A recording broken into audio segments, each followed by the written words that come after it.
The Tories blew £1.2 million on a school for the UK's strictest head teacher that was never built. I'm going to read into this exclusive from iNews, you guys. Let's go.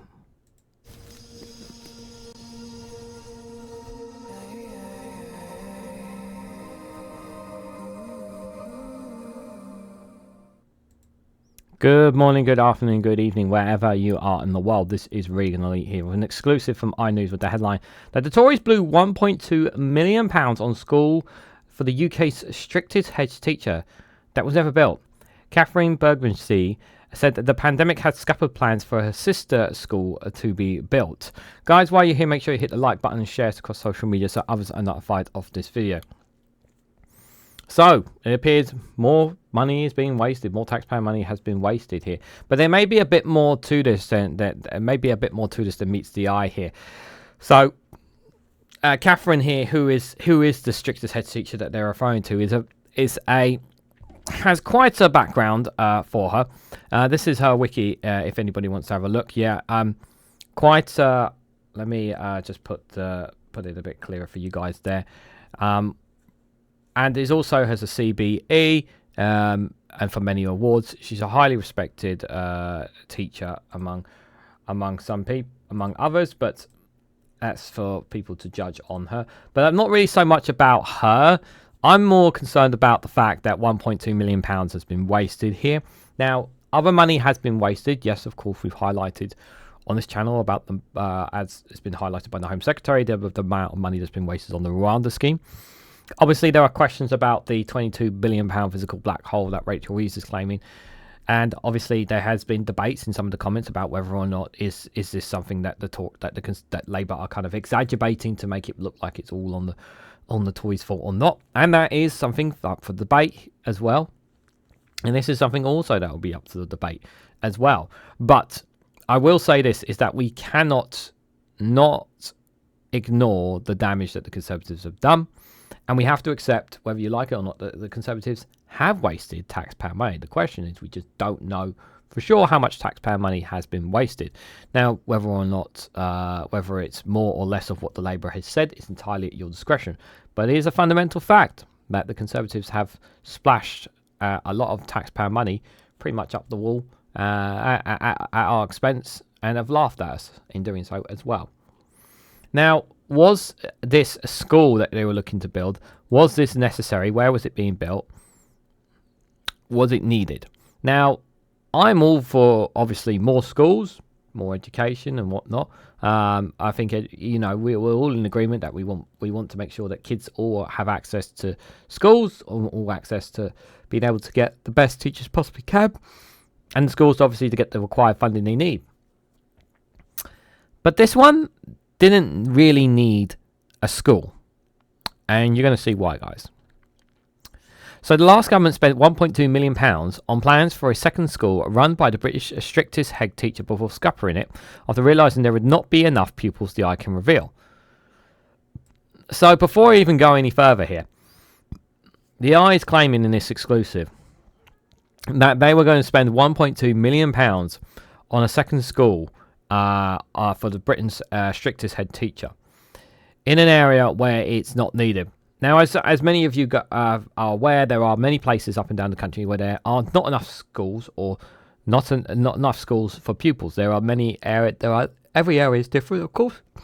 Some areas require more schools. Some have plenty of schools, and it's a case of depending on the proportionate amount of pupils in those areas of whether or not another school is needed, or can it just be a case of expanding the classroom, all these things. But the thing is that we don't want, we have to be careful about how big of classrooms that we want for the kids, because obviously you want teachers to be able to engage with the pupils.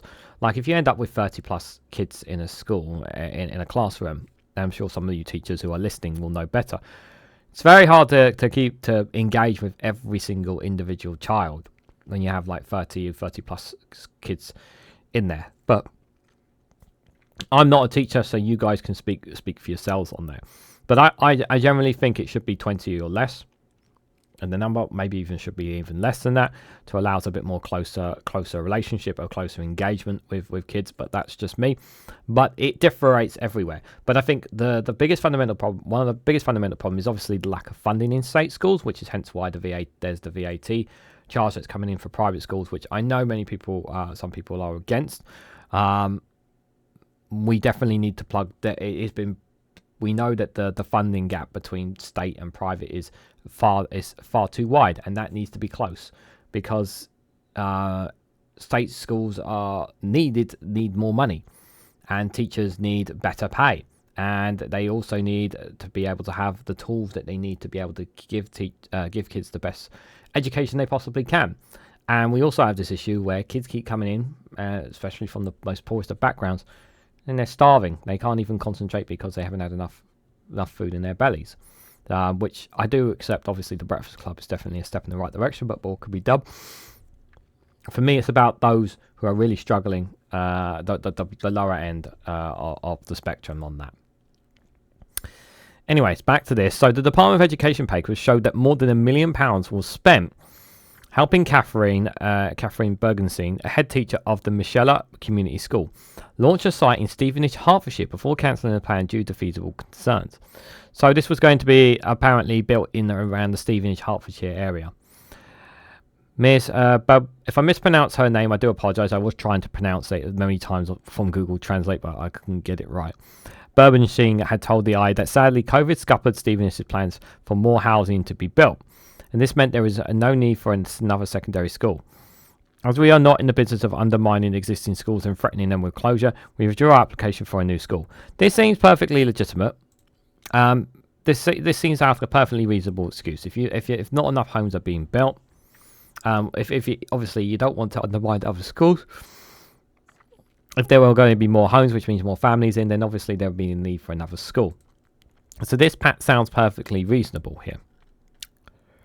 The former chair of the Social Mobility Commission, and an ally of the ex-cabinet minister Michael Gove, had plans approved in 2019 to open the sister school amid projected population growth. However, the plan was dropped in 2022 after the Hertfordshire Council made clear there was no need for a new school and it could cause financial issue to others in the local area. So Simon O'Hara of the education campaign group, the Anti-Academies Alliance, said, this money would have been desperately needed for schools across the country suffering from budget shortfalls, and those involved in this ideology folly should be held financially responsible. A Liberal Democrat education spokesperson Munira Wilson said that this looks like it could be another shocking waste of money from the previous Conservative government. In the end, it was a previous waste of money, but can we really throw the book really too much at the Conservatives on this one? I'm not 100% convinced on this. Now, if what the exclusive from I are saying here, so Michael Gove saying obviously here there's a population growth in Stevenage, and obviously the homes didn't get built. The teacher is claiming that the homes didn't get built because of COVID. Whether you want to believe that or not is one thing, but like, are we saying that Michael Gove lied about this, for example? I do think there's not enough questions here. Schools, their teachers and pupils are struggling immensely, and we've seen the Conservatives sink over £1 million of taxpayer cash into a project that has been abandoned. This looks like a real insult to those who are left to work and learn in the crumbling classrooms. Now, again, like I can get that viewpoint, but the timeline of when this was approved and when it was supposed to go down definitely does play into COVID. You have to play COVID into a factor into the decision making of abandoning it as well. That does have to play a role into it. Now, obviously, a few years after COVID, you would think that maybe that the growth would come, the growth was still projecting and more homes would be built, but for whatever reason, it's not done. And of course, yeah, I understand the anger about the taxpayer money wasted. That's a big thing. But I do think, yeah, you have to factor in COVID into this situation as well. Ms. Birbalsingh rose to prominence in 2010 when she defended reforms by Michael Gove, who was the Conservative Education Secretary at the time, which had been heavily criticised by teaching unions. She launched the Michaela Community School in Wembley, North West London in 2014, with its strict rules becoming a focus of national newspaper and politicians. It bans work groups, enforces silence in corridors, and has a curriculum that focuses on traditional education material, including Shakespeare. I can't speak about like her her backgrounds and her things and her success will speak for herself. I can't say whether I approve or disapprove because I'm not a teacher. I'm not a teacher, so I can't say. As part of plans developed while preparing for Michaela's expansion in Stevenage, students were expected to take part in behaviour boot camp in the first 7 days of Year 7, which pupils faced weekly quizzes in all subjects. Oh, wow. It feels very strict. Michaela has consistently achieved strong results, with 2/3 of A-level pupils achieving A+, A star or A grade in 2023, and 80% of students going on to study at Russell Group's University. Can't knock that. Can't knock that. It is a free school, which means it is government funded, but not run by local council, and has more independence over how it is managed and what it teaches. Interesting. However, it has also faced controversy and legal trouble in recent years, while the government advisor in 2022, Ms. Birbalsingh, had told MPs on the Science and Technology Committee that girls do not study physics as they dislike hard maths, which led to a backlash. Every girl, even I may not be a woman, but every girl is different, just like every boy is different. Some girls may like hard maths. I'm sure there's a proportion of women out there who like hard maths. Isn't Carol Vorderman someone who likes a bit of maths, for example? Just putting that out there. In April, a Muslim student lost a High Court challenge against Michaela's ban on prayer rituals. The school is a non-religious and told the school that such rituals risk undermining inclusion. Okay. The argument is obviously it's inclusion. They wanted to treat everyone the same and not give. But it's part of their religion.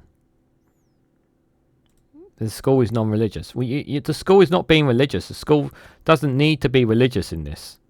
You just let them do you let them go and do their prayer, and then they go back to the classroom. What's the issue? You let them go and do their prayer, and then they're back to their classroom. What's the issue? I'm just putting that out there. In March 2023, around 30 Muslim students began to pray in the schoolyard, at which point the school banned pupils from gathering in groups larger than 4. One of the Muslim students took the school to court, arguing such a ban was discriminatory, but lost the case. How the hell did they lose this case? Okay, that is discriminate. It's discriminate. How is that not discriminate? That raises a lot of questions to me here. Like, that is discriminate from the school. The Department of Education spokesperson said, "We keep all 3 school projects in at the pre-open stage under review to ensure they only open when we are confident that they will be viable, sustainable and successful. However, on this occasion, the Trust took the decision to withdraw the Michaela School project when it became clear there was a reduced need for places across the local area. We will always aim to recover assets and identify alternative educational use for sites, ensuring learning needs and areas can still be met." But the money has already been wasted. That's the problem. The money has already been wasted. From the 1.2 million there seems to be have already been wasted. Definitely don't like if you're a Muslim, do not go to this. You're clearly, if you're a Muslim, you're not welcome in this school from my perception of it, because they're not allowed to do their prayers. I wonder, do they do the same for any other religion? Do they have an issue with any other kids doing prayers and any other forms of religion as well? Question mark there. Yeah, I don't know too much about the teacher herself, so I can't speak on her. But what I can say is that 1.2 million pounds of taxpayer money wasted is definitely raise alarm bells. However, there may be a bit of an argument and a bit of a case around COVID. That could be a possibility as well. Obviously, in terms of population, if the town, the city, or city of Stevenage was growing in by what projections and that the Education Secretary at the time, Michael Gove, was seeing, then it would make logical sense to obviously build another school, especially if you're on the process of building more homes.